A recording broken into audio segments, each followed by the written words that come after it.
Bom dia, irmãos. A paz do Senhor seja com todos. Amém, meus queridos? Irmãos, nós estamos aqui na Escola Bíblica Dominical. Nós vamos dar sequência a essa série de palestras, Pilares da Fé. E nós, antes de mais nada, nós precisamos entender o propósito, dessa série de palestras. Antes de mais nada, nós precisamos compreender qual é o significado prático disso para a minha vida cristã, para a minha caminhada espiritual. O termo pilar é muito sugestivo.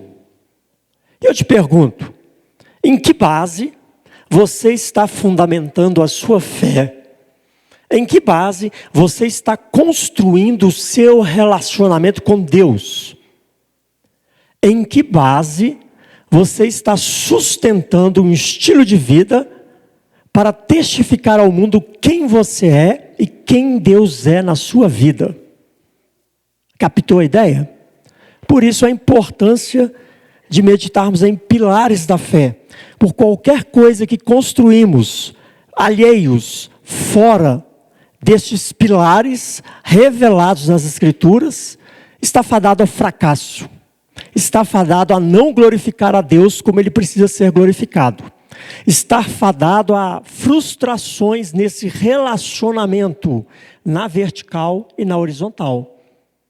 Então, pilares da fé, irmãos, não é uma expressão de impacto, não é um slogan bonito, mas é uma necessidade para a igreja, para você, para mim, para cada um de nós.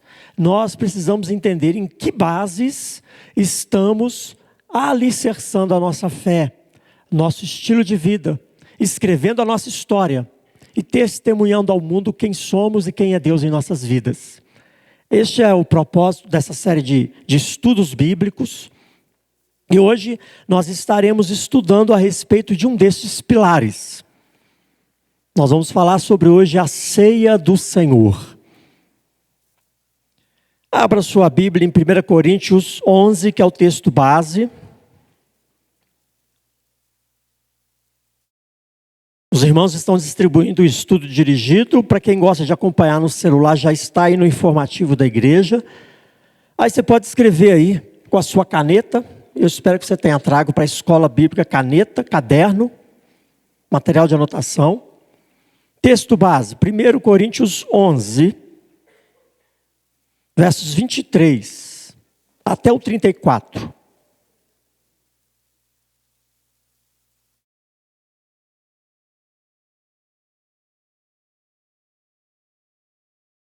Primeira Coríntios 11, versos 23 a 34, texto muito conhecido por todos nós. Normalmente utilizamos basicamente essa porção da Escritura durante as nossas celebrações de ceia. Mas o estabelecido pelo Senhor para a ceia do Senhor não está somente nesse texto. Nós temos vários outros textos nos ensinando a esse respeito. Nós vamos fazer essa leitura alternada.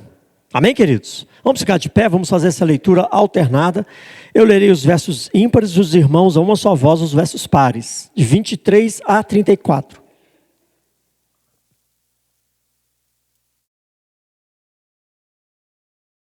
Porque eu recebi do Senhor o que também vos entreguei, que o Senhor Jesus, na noite em que foi traído, tomou o pão.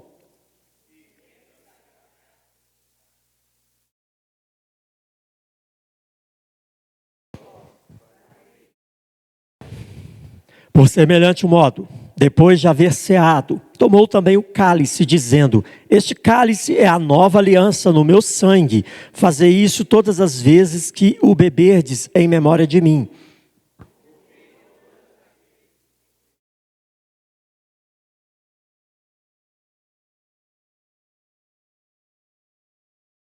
Por isso, aquele que comer o pão ou beber o cálice do Senhor indignamente será réu do corpo e do sangue do Senhor.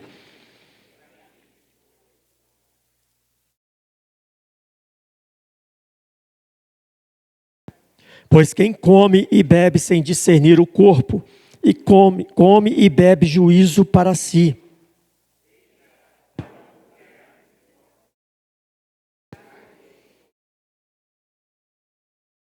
Porque se nos julgássemos a nós mesmos, não seríamos julgados.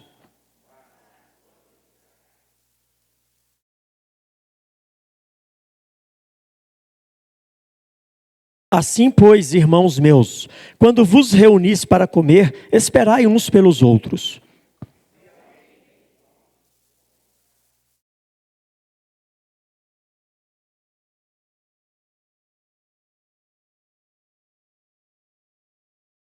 Glória a Deus. Podem se assentar, meus queridos. Vamos orar. Ore ao Senhor, peça ao Espírito Santo que aplique a palavra do Senhor em seu coração, que nós saímos aqui desse momento de estudo da palavra do Senhor, mais esclarecidos, mais convencidos e mais conscientes da vontade de Deus para as nossas vidas. Ore ao Senhor.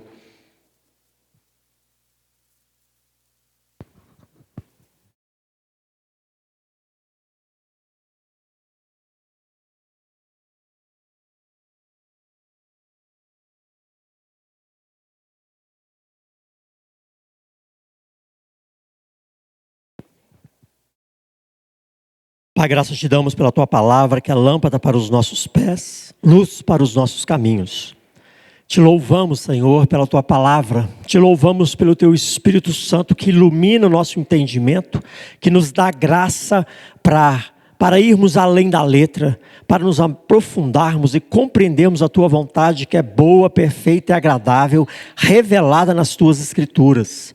Assim oramos e agradecemos ao Senhor por esta manhã bendita, cada lar aqui representado, cada vida que aqui se encontra. Espírito Santo, em nome de Jesus, toca mentes e corações, dai-nos compreensão profunda a respeito de um assunto que aparentemente é tão comum, tão simples aos nossos olhos. Dai-nos compreensão profunda do que o Senhor espera de nós através desse ritual e de que forma vamos glorificar ao Senhor e vamos, ó Pai, nos apropriar dos benefícios da Tua graça, que são abundantemente derramados através desse sacramento. Assim nós oramos e agradecemos no nome santo de Jesus. Amém, queridos? Amém, igreja? Irmãos, você pode pensar assim, mas esse assunto já é muito batido, e tem crente que acha, falar de ceia é muito batido, afinal de contas, todo mês nós celebramos ceia.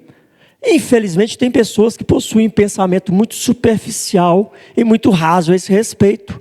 E trata essa questão como algo comum, natural, sem muita profundidade teológica, poderíamos dizer assim. Isso é um grande engano pensar assim, irmãos. Nós vamos tratar hoje, nesse pilar da fé, um dos sacramentos estabelecido pelo Senhor da igreja. Quantos são os sacramentos que a igreja possui? A igreja de Cristo. Quantos são os sacramentos que ela possui? Em alta voz. Não menos que isso, não mais que isso. E por quê? Qual é a importância de entendermos o que é um sacramento? Qual é a base desse sacramento? O ponto de partida e a origem do sacramento. A Santa Ceia é um dos sacramentos. O outro sacramento é o batismo. O batismo cristão e a Santa Ceia, em suas respectivas ordens, estabelecidos pela única pessoa que poderia estabelecê-los, Deus, o Senhor da igreja. E isso precisa ficar claro na minha consciência, na sua consciência, porque senão nós vamos inventar outros sacramentos, outros rituais, porque ceia e batismo é um ritual estabelecido por Jesus Cristo para a sua igreja. E quantas igrejas não inventam rituais para alegrar o coração de seus membros? Quantas igrejas não inventam rituais para tornar o negócio mais agradável, mais inclusivo, mais festivo, mais atrativo? Quando assim o fazemos, deixamos de ser igreja de Cristo e passamos a ser igreja de alguém, não de Jesus, o Senhor da igreja. Já começa por aí, o ponto de partida, a origem. Quem é que manda? E nesse sacramento, assim como o outro sacramento, nós precisamos entender o objetivo geral desses sacramentos. Nós precisamos compreender as características dos sacramentos. Aqui, tanto o batismo quanto a Santa Ceia, vale a mesma orientação. Você precisa compreender as características deste sacramento. Você precisa compreender a eficácia dos sacramentos. Em que se baseia a eficácia de um sacramento na vida de um discípulo de Jesus? Você sabe responder de pronta voz e biblicamente falando? A eficácia e o poder de um sacramento na sua vida reside em quê? Qual é o ponto de partida? Percebe? Terceira característica que nós precisamos compreender, a relação orgânica e espiritual dos sacramentos em nossas vidas. Orgânica e espiritual. Relação orgânica na Igreja de Cristo e relação espiritual entre nós e Deus Todo-Poderoso.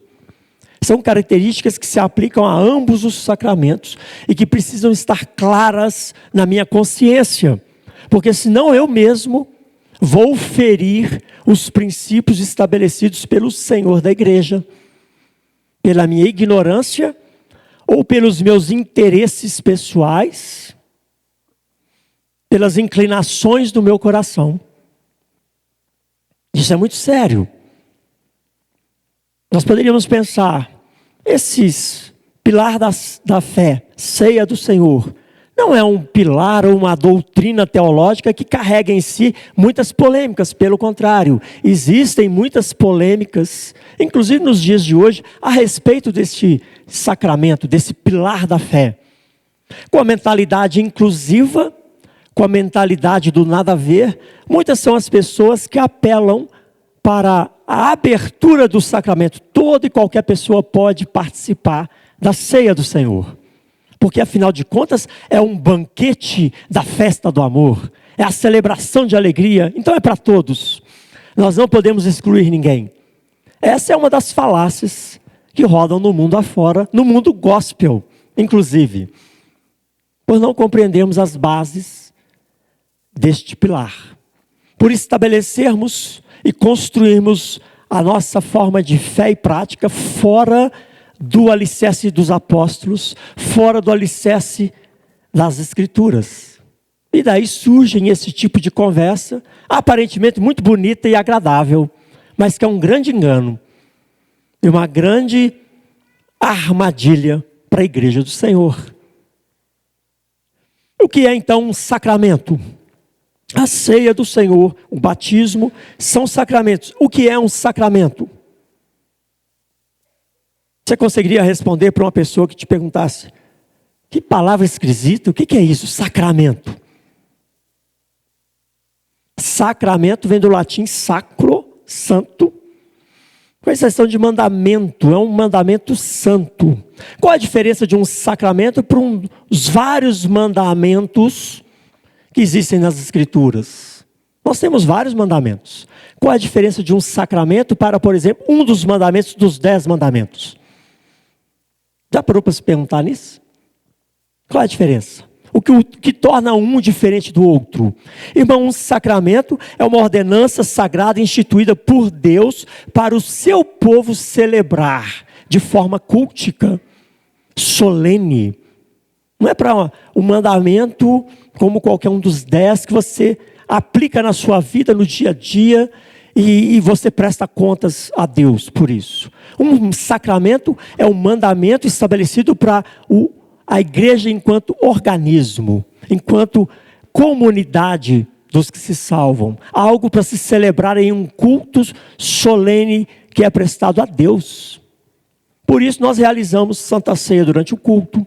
Por isso nós realizamos batismos durante o culto. É uma ordenança santa com esse aspecto cultico de adoração a Deus. Essa é a grande diferença dos demais mandamentos. E esses benefícios ao se realizar os sacramentos, lembra que eu perguntei qual é a eficácia dos sacramentos? Onde é que se baseia a eficácia de um sacramento na vida de uma pessoa? Não é no ritual. Sim ou não? É no ritual? Sim ou não? Pode responder, a escola bíblica. Sim ou não? É no ritual? A pessoa fazer um batismo direitinho, participar da Santa Ceia direitinho. O poder desse sacramento está no fato de celebrarmos o sacramento com fidelidade? Não. Onde é que reside? Qual é o ponto de partida? Em que se baseia a eficácia dos sacramentos na sua vida? Na sua fé, em relação ao que o sacramento revela. Esse é o ponto de partida.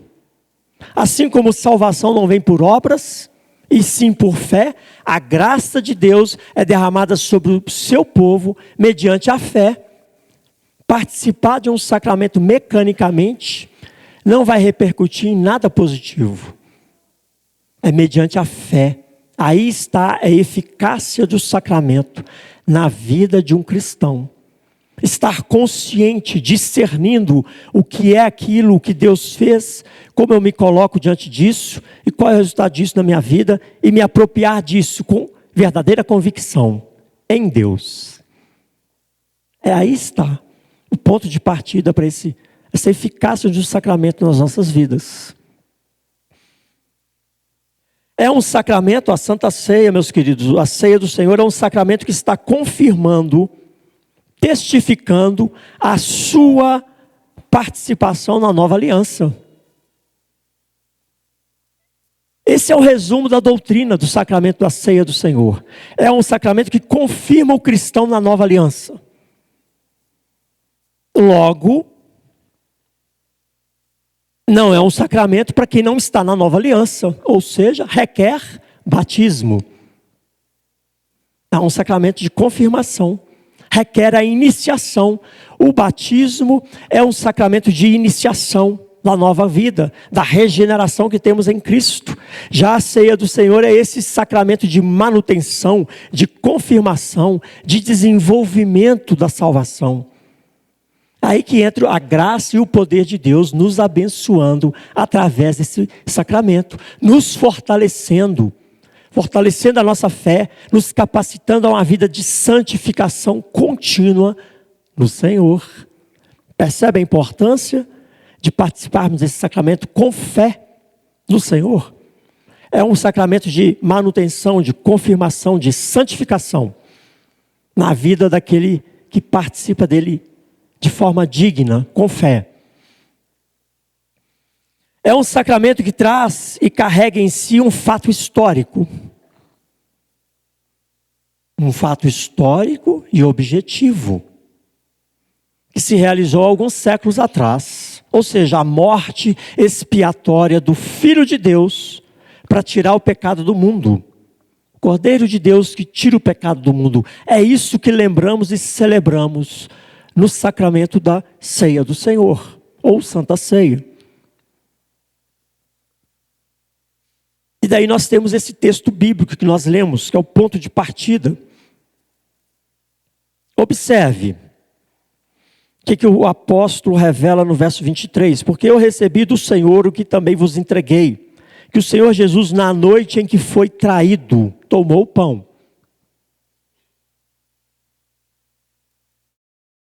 A outra coisa que precisamos compreender, sem investir muito tempo nisso, a partir desse verso 23, do que o apóstolo Paulo está falando, está se referindo? Onde é que Jesus estava e o que ele estava celebrando? Na noite em que ele foi traído. Quem é que se lembra? Onde ele estava e o que ele estava fazendo?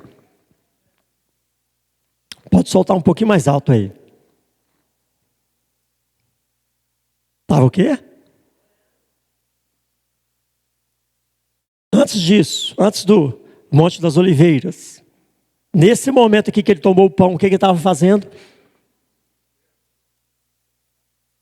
Muito bem. Que Páscoa. Jesus com os seus discípulos reunidos em um cenáculo. Você vai ver isso aí nos evangelhos.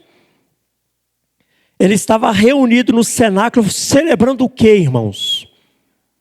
A Páscoa, a ceia. Qual Páscoa? Qual ceia?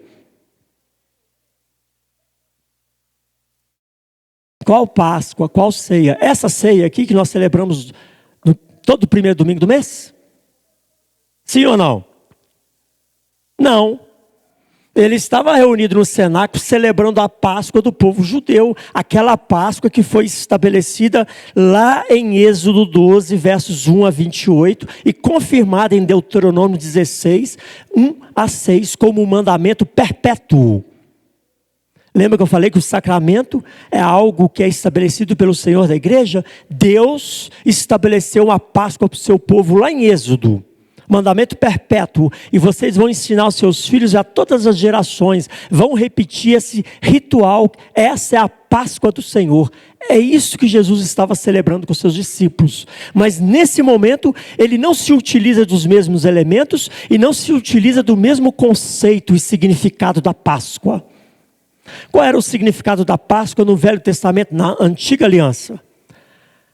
Quando Deus, com mão forte, libertou o povo judeu do cativeiro egípcio, os tirando da terra da escravidão e os trazendo para a terra prometida. E aí ele estabeleceu esse sacramento, a Páscoa, como um mandamento perpétuo, ou seja, para todos sempre. E vocês vão celebrar esse ritual e vão se lembrar da obra que eu fiz por vocês. E vão ensinar essa obra aos seus filhos, os filhos dos seus filhos. Ele estabeleceu. E como ele estabeleceu esse sacramento da antiga aliança, ele estabelece o sacramento da nova aliança em substituição ao da Páscoa da antiga aliança. O próprio Deus Filho o faz. Ele toma do pão, toma do cálice e diz: este é o meu corpo que é dado por vós. Tomai e comei dele todos vós. Este é o meu sangue que é derramado a favor de vós, tomai e bebei dele todos vós. E nos ordena fazer isso em memória de mim, até que eu volte. Perpétuo. Perpétuo. E quem pode fazer isso? Somente o dono da igreja, o Senhor das nossas vidas. Assim como ele estabeleceu o primeiro sacramento, ele substitui esse sacramento da antiga aliança, que era exclusivo para o judeu e deveria ser realizado em Jerusalém. Ele substitui a Páscoa para a Páscoa da nova aliança, que aponta para o Cordeiro de Deus que tira o pecado do mundo, Jesus Cristo, com dois únicos símbolos: o pão e o fruto da videira. A Páscoa do povo judeu possuía mais símbolos que esses dois. Há Páscoas por aí que possuem muitos símbolos, nenhum deles bíblicos. Por exemplo, ovos de chocolate. Isso não é a sua Páscoa. Isso é a Páscoa comercial. A sua Páscoa é o pão e o fruto da videira, apontando para a obra, para o sacrifício de Jesus Cristo, o Cordeiro de Deus. O próprio Senhor estabelece o mandamento, a Páscoa que aponta para a nossa passagem. Páscoa significa isso, passagem das trevas para a luz. E eu não posso negociar esse sacramento.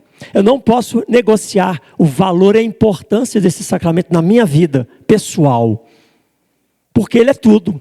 Sem Jesus Cristo não tem salvação.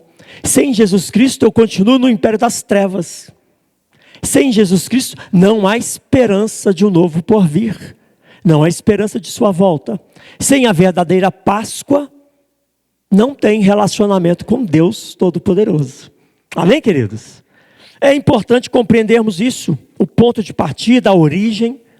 O próprio Deus é quem estabelece. E o próprio Deus é a única pessoa que pode alterar, trocar, substituir. E eu preciso compreender isso.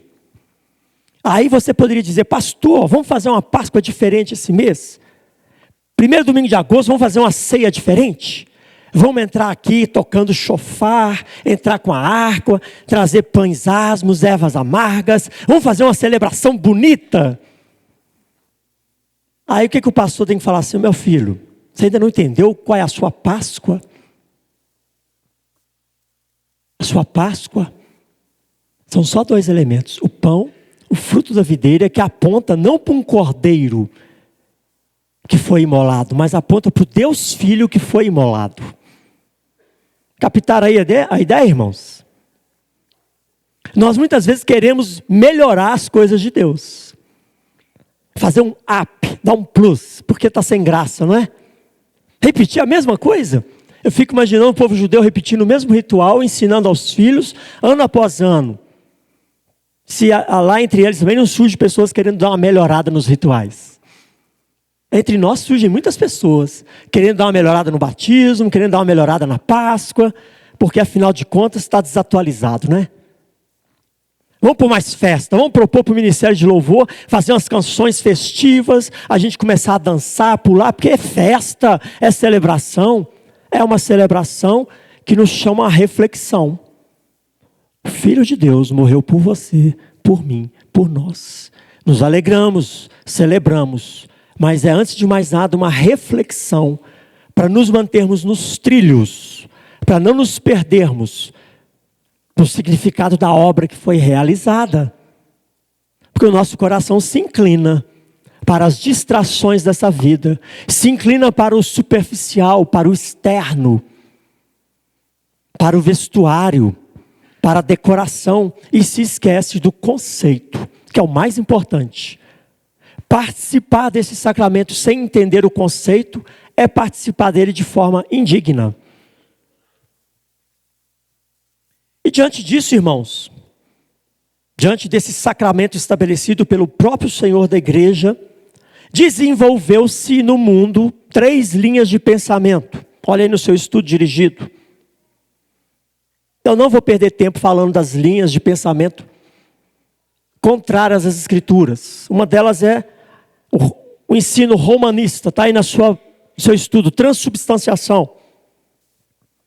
Que significa simplesmente, para alguns, acreditam que o pão e o fruto da videira se transformam no corpo e no sangue de Jesus. Isso é a transubstanciação. A Bíblia não ensina dessa forma.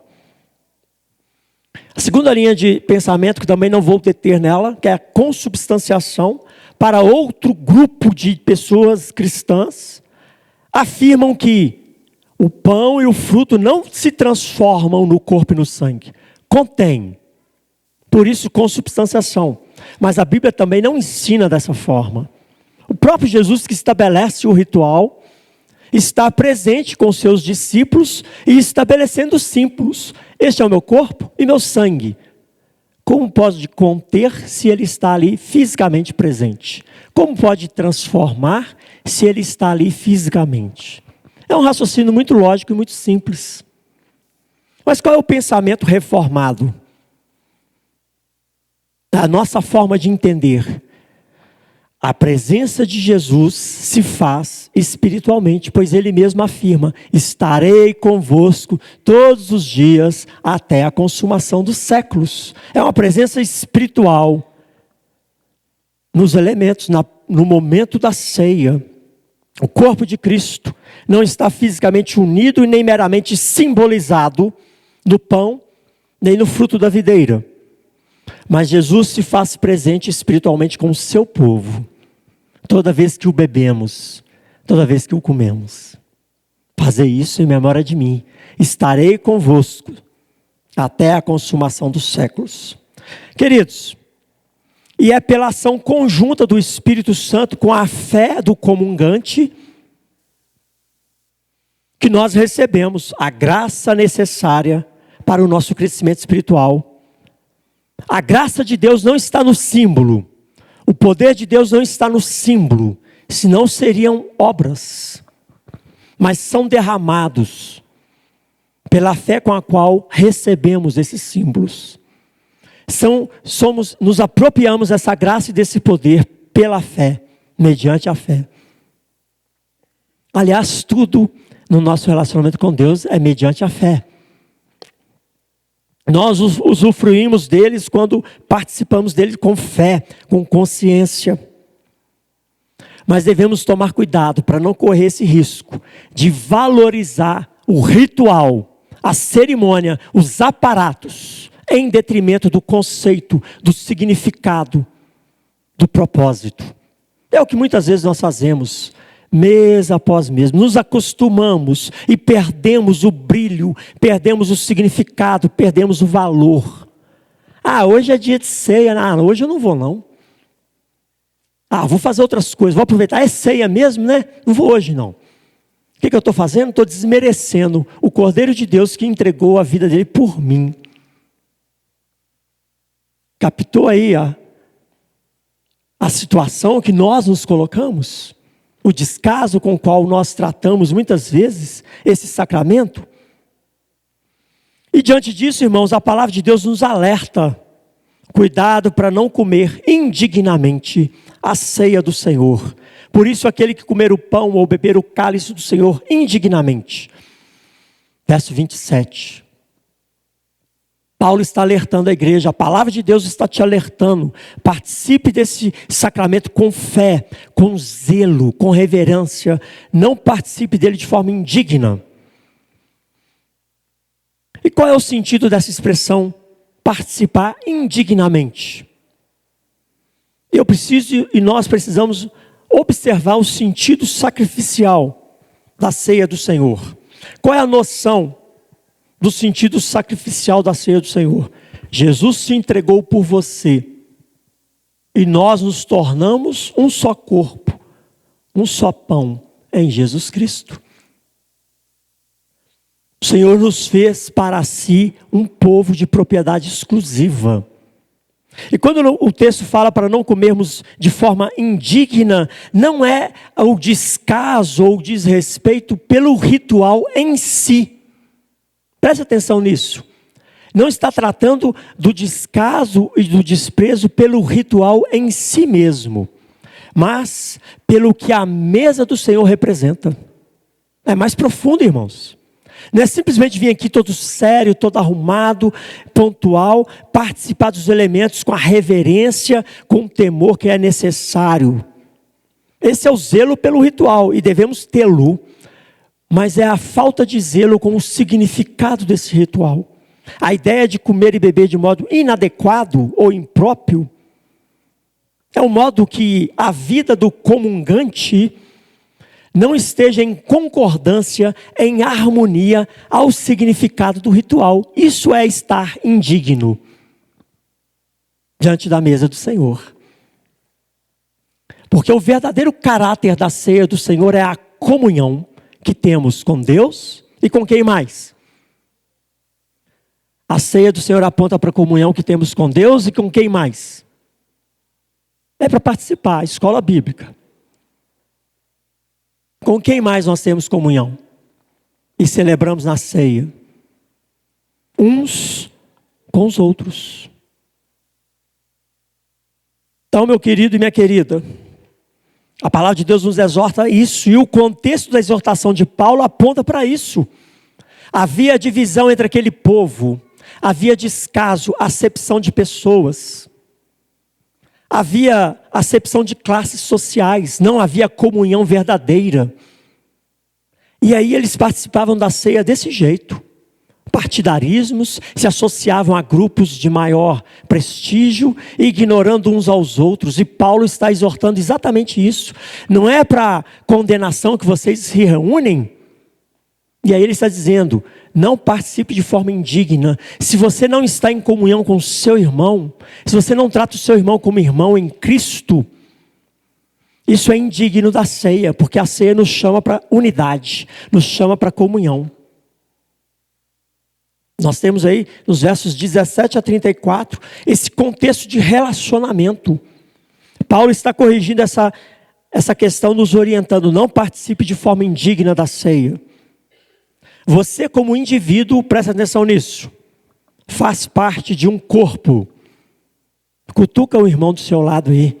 Diz assim, você como indivíduo faz parte de um corpo. E é isso que a ceia apresenta e representa para nós. Quem nos trouxe para esse corpo? Quem nos fez um só? Jesus Cristo, o Cordeiro de Deus que está sendo celebrado na ceia. E quando eu trato isso com descaso nos meus relacionamentos, eu estou desprezando a mesa do Senhor. Não é o ritual, é o que ele simboliza, o que ele representa, o que ele significa. E o tipo de atitude que ele nos chama a ter diante de Deus. Essa é a primeira advertência. Não coma do pão e do corpo e do sangue de forma indigna. Segunda advertência. Participar da ceia do Senhor requer autoexame e discernimento. Versos 28 a 30. Examine-se, pois, o homem a si mesmo, e assim coma do pão e beba do cálice. Pois quem come e bebe sem discernir o corpo, come e bebe juízo para si. Eis a razão, porque há entre vós muitos fracos e doentes, e não poucos os que dormem. Ao invés de ser bênção, se torna um problema. Quando Paulo exorta a igreja, vocês estão se reunindo não para a bênção, mas para a desonra, para mal. Porque vocês estão participando de forma indigna, vocês estão participando sem um pingo de autoexame e discernimento de si mesmos. Examinar-se do grego dokimasso, que significa, irmãos, provar a si mesmo, verificar o quê? Se é genuíno ou não. Testar, examinar. Ou seja, examine-se o homem a si mesmo, ou seja, se examine e veja se você de fato é original. Tem sido um crente real. Profundo, não é? Assim coma e beba. Essa palavra não está exigindo perfeição moral, mas está exigindo uma consciência de quem eu sou no corpo de Cristo e do que eu preciso buscar no meu dia a dia. É esse o propósito. Se formos procurar perfeição moral, ninguém participa da ceia. Mas eu preciso ser honesto em me examinar e no meu dia a dia, de segunda a sábado, estar buscando esse alvo, ser parecido com Jesus Cristo. Davi não era isento de falhas, mas era o homem segundo o coração de Deus, porque errava e buscava conserto. Mas infelizmente, muitos filhos da aliança só lembram de buscar conserto diante de Deus no dia da ceia. Passa um mês inteiro vivendo uma vida mundana, nada original de um crente, sem qualquer exame. Aí chega na ceia e fala, não tem jeito de participar não. Isso aí está feio, tem que consertar muita coisa. Por isso a ceia, irmãos, nos fortalece na santificação. Porque eu me examino dia após dia. No dia que eu chegar na ceia, eu vou participar dela. Porque embora não seja perfeito, eu sou sério no propósito de me santificar e de glorificar a Deus na minha vida.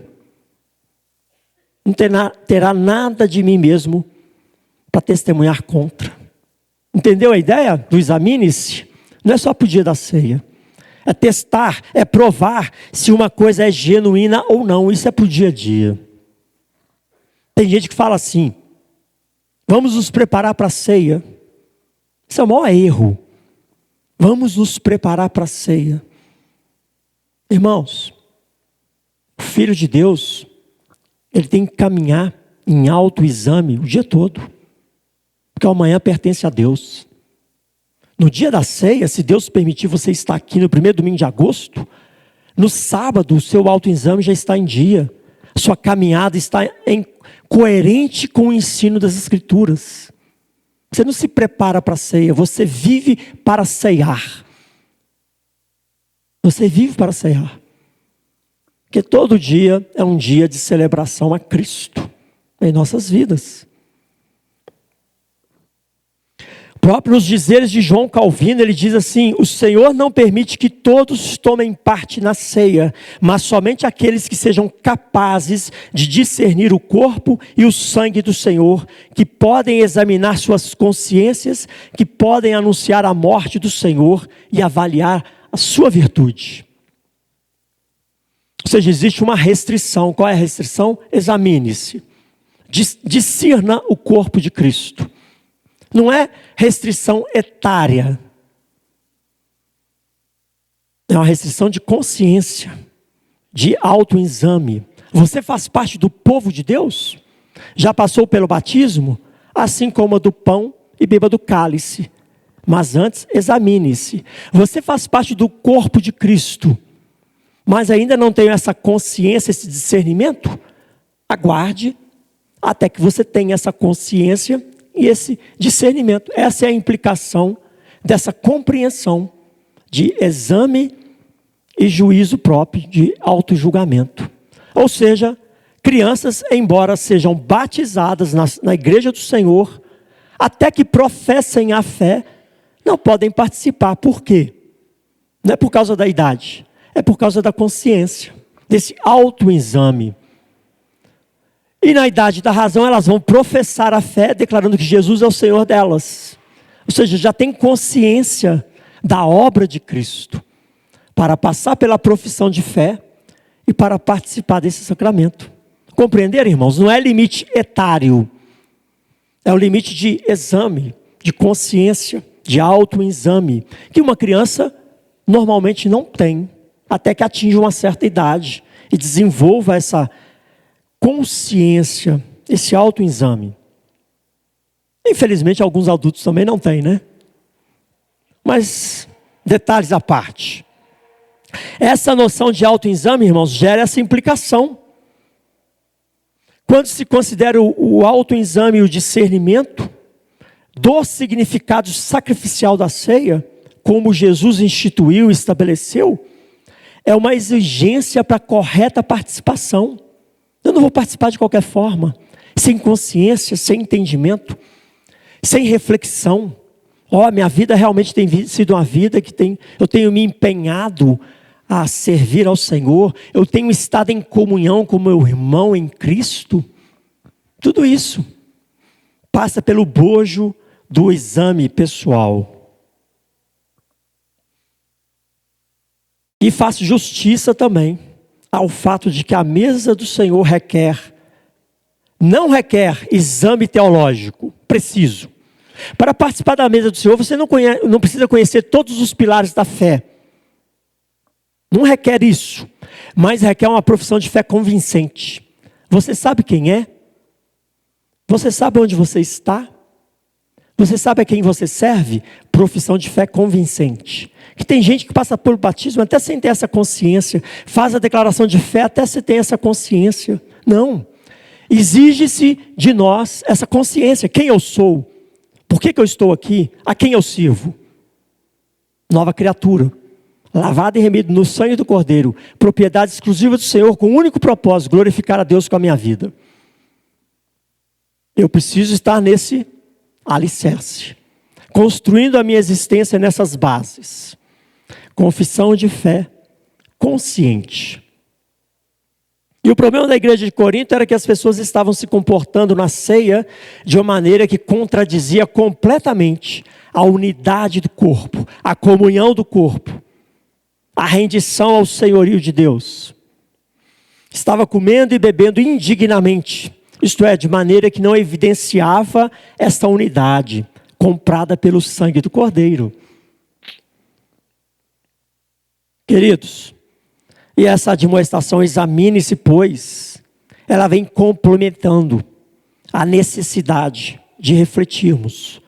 É um sacramento de festa, de celebração, mas é um sacramento que traz profunda reflexão, autorreflexão, autoexame e juízo sobre si mesmo. Julgar a si mesmo é o próximo ato que se requer do comungante. Comungante é aquele que comunga, aquele que participa.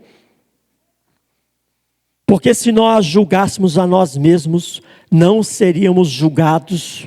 Mas quando julgados, somos disciplinados pelo Senhor, para não sermos considerados como o mundo. Versos 31 a 32. Não participar de forma indigna, examinar-se a si mesmo e discernir o corpo, e julgar a si mesmo. 3 prerrogativas, 3 exigências, para participarmos de forma adequada da ceia do Senhor. E quando eu falo participarmos de forma adequada da ceia, não é no dia, é na caminhada, viu, irmãos? O culto é a cereja do bolo. Pensa nisso. Culto a Deus na sua vida é a cereja do bolo. O importante é que cada dia seja um culto. A reunião solene é estabelecida por Deus no dia do Senhor. Mas a sua vida precisa ser um culto a Deus todos os dias da semana. Eu preciso ter esse entendimento em relação à ceia também. Diante da mesa do Senhor, os coríntios deveriam considerar o julgamento a si mesmo. Perceba aqui que Paulo está se incluindo, ele não se coloca fora. Ele está se incluindo, julgássemos a nós mesmos. O que ele quer dizer com isso, irmãos? Todo cristão precisa julgar a si mesmo. Você tem que fazer uma autoavaliação de si mesmo. Ninguém está isento desse pré-requisito. O julgamento é o mesmo que disciplina. Eu preciso me disciplinar, senão alguém vai me disciplinar. Quem é que disciplina? O Pai. Captou a ideia do julgamento de si mesmo? Se você não se julgar, você será julgado. Mas quando julgados, somos disciplinados pelo Senhor para não sermos condenados com o mundo. Ou melhor dizendo, na parte A. Porque se julgássemos a nós mesmos, não seríamos julgados. Irmãos, esse julgamento tem a ver com autodisciplina. Se você se corrige, se você corrige o rumo da sua existência, Pai não vai precisar discipliná-lo, porque você está alinhado. É muito melhor, não é? Eu me corrigir do que esperar uma disciplina do Pai? Sim ou não? Eu prefiro ter essa sabedoria, aprender com os erros dos outros e me corrigir para não cometer os mesmos. Porque o Pai disciplina aos filhos que ama. Mais cedo ou mais tarde a disciplina vem, a correção vem. Eu preciso estar alinhado. É melhor. Não precisa sofrer. Basta julgar a si mesmo. É o mesmo que disciplina, essa disciplina que vem do Senhor. No segundo caso, daqueles que não se julgam a si mesmo, visa livrar os crentes da condenação com o resto do mundo. O Pai vai disciplinar, mais cedo ou mais tarde. Há crentes que, como o filho pródigo, vão viver uma existência inteira comendo lavagem. O Pai vai disciplinar, mais cedo ou mais tarde volta.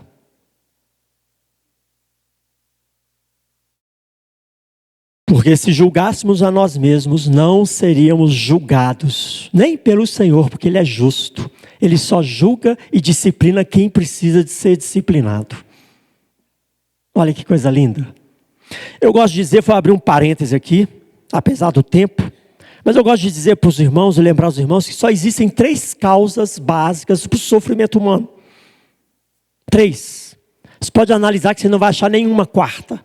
Só 3 causas básicas para o sofrimento humano. Primeira, o seu pecado. É isso que traz juízo e disciplina. Segunda, o pecado de quem você se relaciona. Isso traz juízo e disciplina e vai respingar em você. Haja visto que o pecado de membros da família, a família toda sofre. E terceira, uma provação. Que acho que é muito raro. Provação é o caso que aconteceu com Jó. O homem justo, íntegro e reto. Não tem como disciplinar o camarada. Manda aprovação. Ele não dava direito para disciplina, então dá uma aprovação para vamos ver como é que está a fé do homem. Entenderam aí, irmãos? Só 3 causas. Você quer eliminar o sofrimento da sua vida? Tem uma só aí que você pode trabalhar diretamente, o seu pecado. Julgue-se a si mesmo. Ainda assim você corre o risco dos seus familiares, pessoas próximas, trazerem consequências para a sua vida. E às vezes, quem sabe, uma aprovação que Deus permita. Simples, não é? Se a gente refletir sobre isso, a gente vai ver que nós podemos reduzir muitos problemas na nossa caminhada. Julgue-se a si mesmo. Queridos, nós precisamos entender que quando há disciplina da parte de Deus, é remédio dos quais nós necessitamos. Se de qualquer forma vem uma disciplina do Senhor, é um remédio que todos nós precisamos. E aí nós precisamos aprender, né, com o gosto amargo do remédio, e continuarmos julgando a nós mesmos, e vivendo uma vida digna de filhos de Deus. Além do autoexame, desse discernimento pessoal, o correto participar da mesa do Senhor requer esse julgamento. Eu preciso me examinar, eu preciso me julgar. Porque se eu me julgar, se eu me corrigir, eu não precisarei ser disciplinado por ninguém. Eu estarei alinhado com a vontade do Senhor. E esse autoexame é uma exigência para a correta participação da mesa. É uma atitude fundamental para o cristão.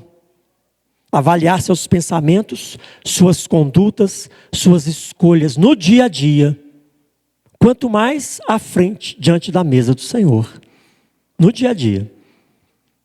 Cada um de nós tem a obrigação de atingir ou de buscar esse crescimento, essa santificação contínua. De nos autoavaliarmos de forma rigorosa e honesta. Eu tenho que ser rigoroso comigo, não com o outro. Cada um é cada um. Eu preciso me autoexaminar, me julgar de forma rigorosa e honesta, para que eu mesmo não fique dando desculpas para os meus pecados. Porque desculpa não isenta disciplina. Ela vem. Desculpa só adia a consciência do erro. Eu preciso ter essa seriedade. Meus irmãos, esses 3 pré-requisitos: comer dignamente, autoexame e autojulgamento, são pré-requisitos, não somente para a ceia como um ritual, que precisa ocorrer nesse dia, mas para cada dia da nossa caminhada. O dia do Senhor é o domingo, mas todos os dias são os dias do Senhor, amém, irmãos? E eu, como sacerdote de Cristo, como discípulo do Senhor, como propriedade eleita, sacerdócio real, nação santa, não posso me esquecer desta obra que nós nos lembramos na ceia do Senhor. E eu preciso estar alinhado com ela dia após dia. E Paulo, irmãos, não está dando aqui conselhos de etiqueta, como participar da mesa. Conselhos de etiqueta, né? Como um jantar de gala. Prato grande, prato pequeno, talher de sopa, talher para comida normal, talher para sobremesa. Não é isso. Não são conselhos de etiqueta à mesa do Senhor. O apóstolo está expondo com clareza sobre este meio de graça que Deus estabeleceu para abençoar o seu povo. E como nos apropriarmos desse meio de graça de forma digna, correta.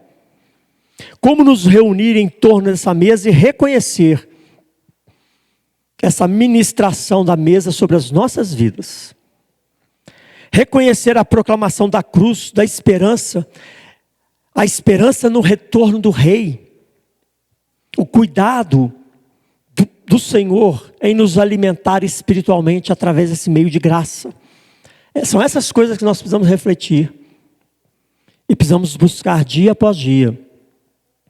A mesa do Senhor requer de nós autoexame, discernimento e julgamento. Para vivermos de uma maneira santa diante de Deus.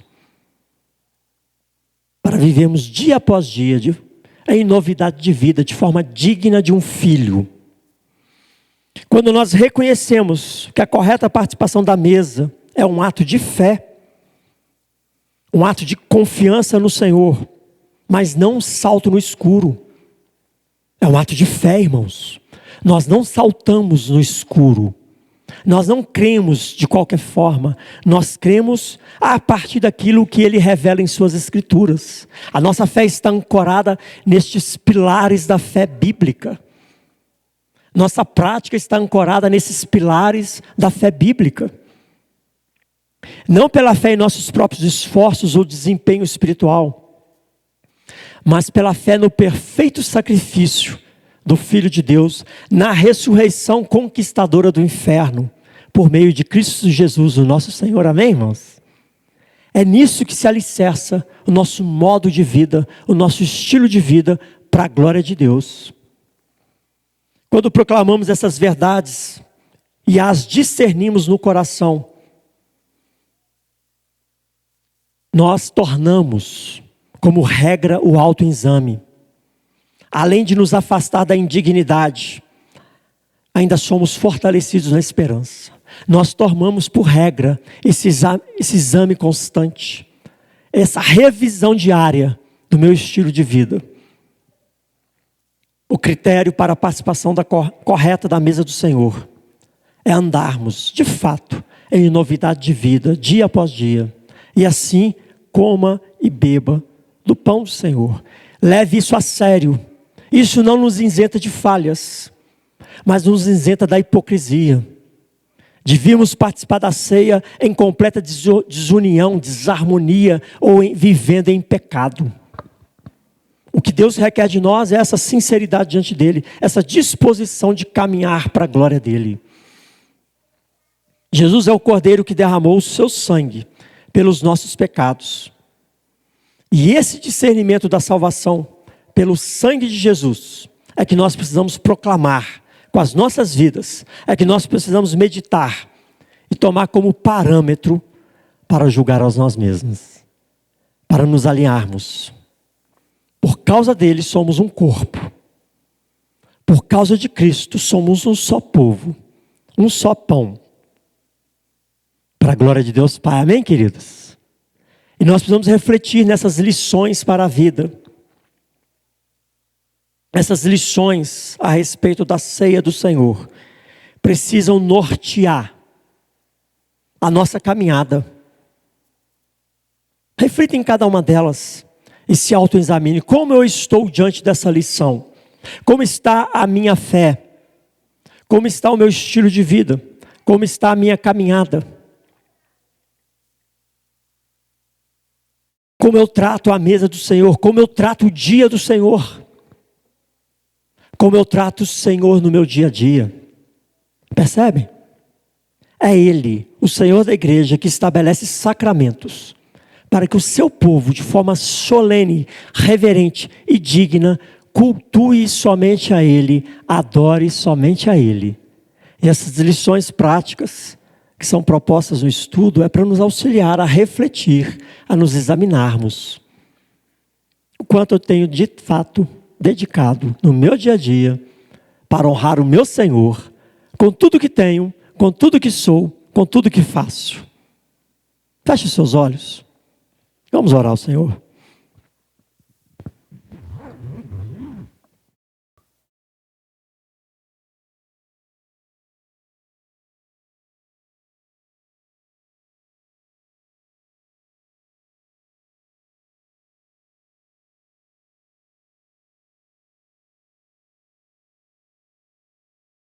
Pai, graça te damos pela tua palavra, que é lâmpada para os nossos pés, luz para os nossos caminhos. Te louvamos, ó Pai, pelas vidas que aqui estão, os lares aqui representados, e te pedimos, ajuda-nos a compreender a tua vontade, é boa, perfeita e agradável. Ajuda-nos a aplicar esta vontade do Senhor em nosso dia a dia, em nosso estilo de vida, para que possamos viver de forma digna, dia após dia, de filhos do Senhor. Havendo falhas na caminhada, que nos arrependamos e abandonemos essas falhas, esses pecados, para que assim, ó Pai, possamos testemunhar quem o Senhor é em nossas vidas. Ajuda-nos, ó Pai, a tratar os sacramentos do Senhor de forma digna, de forma zelosa e referente, lembrando-nos, ó Pai, do chamado e do propósito que o Senhor tem para cada um de nós. Assim oramos e pedimos a Ti, capacita-nos, fortalece-nos e conduza-nos dia após dia, para que possamos celebrar a Cristo com as nossas vidas, para que possamos cultuar ao Senhor em cultos dignos do Senhor, para que possamos entregar ao Pai nossas vidas como um culto, como aroma suave às Tuas narinas. Assim oramos e pedimos, no nome de Jesus. Amém, irmãos? Antes de encerrarmos, quero dar algum aviso.